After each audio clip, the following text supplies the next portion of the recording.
sinulle tulee asiakas.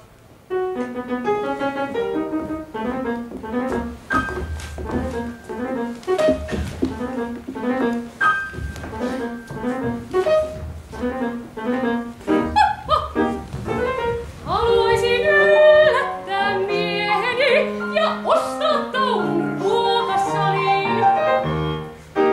Millaisen? Kauniin!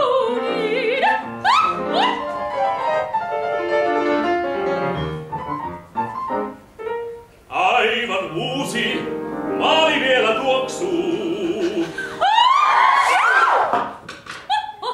Kukas sen on vaalannut? Eräs taiteilija. Hänen täytyy olla järjellään! Hirveä töherrys!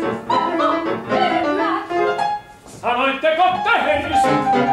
Katsokaa tarkasti, katsokaa, onko se törkyä? Kauhea mies, pitäisi lukita telkien taa.